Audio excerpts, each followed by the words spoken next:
अस्सलामुअलैकुम। आज हम बनाएंगे हैदराबाद की एक फेमस रेसिपी जिसका नाम है हैदराबादी सुतरियाँ। अगर आपके पास रात को रोटी बच जाए तो वेस्ट ना करें, मज़ेदार सुतरियाँ बना के खाइए। बहुत ही ज़्यादा मज़ा आने वाला है और काफ़ी इजी रेसिपी भी है। तो चलिए इसे बनाना हम शुरू करते हैं। रेसिपी स्टार्ट करने से पहले आप लोगों से एक रिक्वेस्ट है। मेरे वीडियो के नीचे देखिए इस तरह से सब्सक्राइब रेड कलर में लिखा होगा, उसे प्रेस कर दें। जैसे ही आप प्रेस करेंगे देखिए एक बेल आइकॉन नजर आएगा, इसे भी प्रेस कर दें। जब आप इसे प्रेस करेंगे तो ऑल, पर्सनलाइज और नन तीन ऑप्शंस आएंगे। ऑल प्रेस कर दें, तभी आपको मेरे सभी वीडियोस के नोटिफिकेशंस मिलेंगे, वो भी फ्री। इसीलिए जल्द से जल्द सब्सक्राइब करें मेरे चैनल को और बेल आइकॉन भी प्रेस कर दें, ऑल भी प्रेस कर दें। हैदराबादी सुतरियां बनाने के लिए सबसे पहले प्रेशर कुकर में 4 टेबलस्पून तेल गरम कर लें। 1 टीस्पून घी डाल दें। तेल और घी गरम हो चुके हैं, इसमें 2 बड़े साइज की कटी हुई प्याज डाल दें। प्याज को हल्का सा भून लें। प्याज का रंग गुलाबी होने तक भूनिए। फ्लेम को हाई पे ही रखिए। नेक्स्ट इसमें डालिए 3 टीस्पून अदरक लहसुन का पेस्ट। इसकी कच्ची बू जाने तक इसे भी भून लें। थोड़ा सा नमक डाल दें, आधा टीस्पून हल्दी पाउडर। भूनिए इसे भी। इसमें डालिए आधा किलो हड्डी वाला गोश्त। हड्डी वाला गोश्त डालेंगे तो सुतरियां और भी टेस्टी बन जाएंगे। फ्लेम को हाई पे रख के गोश्त को प्याज के साथ बहुत अच्छे से भूनना होगा हमें। गोश्त का कलर चेंज होने तक भूनते रहिए।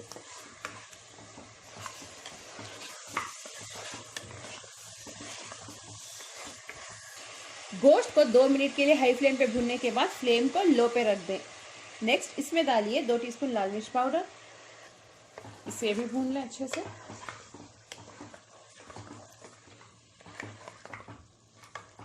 तीन बड़े साइज के कटे हुए टमाटर डाल दें।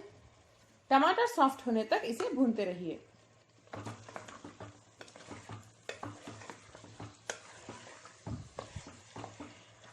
टमाटर सॉफ्ट हो गए हैं हमारे। फ्लेम को बंद कर दें। फ्लेम बंद करने के बाद हम इसमें दही डालेंगे। 4 टीस्पून दही डाल दें। दही को गोश्त के साथ मिक्स कर लें। बिना फ्लेम बंद किए अगर आप दही डालेंगे तो दही फट सकता है, इसीलिए फ्लेम को ऑफ करना जरूरी है। मिक्स करने के बाद फ्लेम को ऑन कर लें। इसे थोड़ी देर भून लें, दही की कच्ची बू जाने तक। फ्लेम को हाई पे ही रखिए। इसे अच्छे से भूनने के बाद इसमें पानी डाल दें 1 कप। पानी डालने के बाद इसके ऊपर लिड बंद करके विजिल यानी सीटी लगा दें। जब एक विजिल आ जाएगी फ्लेम को लो पे रख दें। 15 मिनट के लिए गोश्त हमारा गल जाएगा, यानी गोश्त गलने तक हम इसे पकाएंगे। गोश्त हमारा गल चुका है, इसे हम थोड़ा सा ड्राई कर लेते हैं। फ्लेम को हाई पे रख के इसे भूनिए। इसमें हम एक आधे नींबू का जूस डाल देते हैं।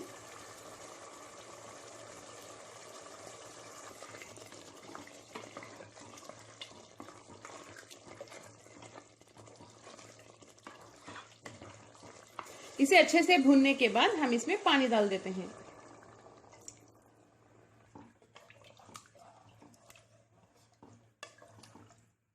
इस बॉटल से मैंने 1 बॉटल पानी डाला है। ये 500 ml का बॉटल है, यानी आधा लीटर। इसमें 4 हरी मिर्च डाल दें। थोड़े से धनिया और पुदीने के पत्ते भी डाल देते हैं।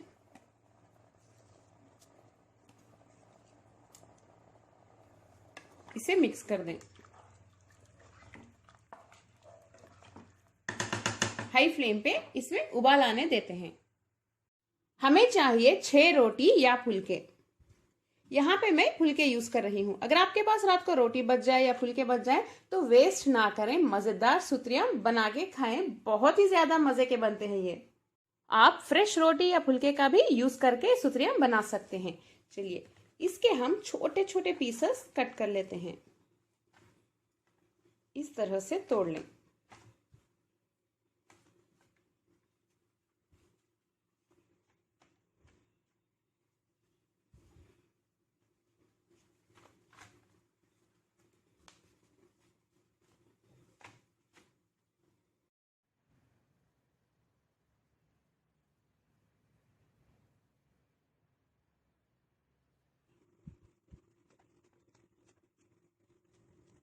देख सकते हैं आप फुलके के छोटे छोटे पीसेस अब तैयार हैं।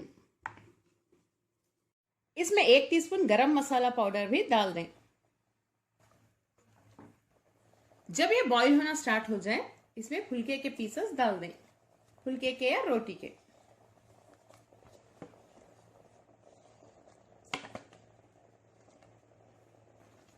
इसे डालने के बाद फिर से मिक्स कर लें अच्छे से।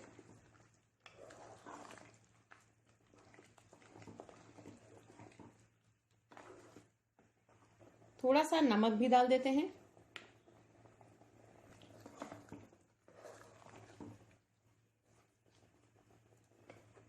एक मिनट के लिए फ्लेम को हाई पे रखिए।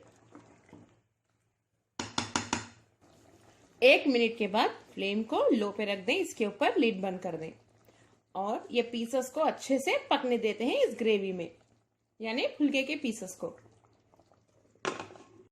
8 से 10 मिनट हो चुके हैं। मजेदार हैदराबादी सुतरियां हमारे तैयार हैं। थोड़ी सी ग्रेवी इसमें बचनी चाहिए, तभी ये बहुत ही ज्यादा मजे के लगते हैं। बहुत ज्यादा ड्राई ना करें इसे, फ्लेम बंद कर देते हैं। बहुत ही ज्यादा मजे के होते हैं ये सुतरियां, आप लोग जरूर ट्राई करें और मुझे कमेंट्स में बताएं आपको मेरा आज का वीडियो कैसा लगा। आप चाहें तो इसे चिकन में भी बना सकते हैं या मटन में भी बना सकते हैं। मटन में थोड़ा ज्यादा टेस्टी होता है। आप चाहें तो खीमे का इस्तेमाल करके भी बना सकते हैं, चिकन खीमा या मटन खीमा। हैदराबादी सुतरियां इस पे पसंद आए कमेंट में जरूर बताएं और लाइक भी करें। ज्यादा से ज्यादा अपने फैमिली और फ्रेंड्स के साथ वीडियो को शेयर करें। अस्सलाम वालेकुम।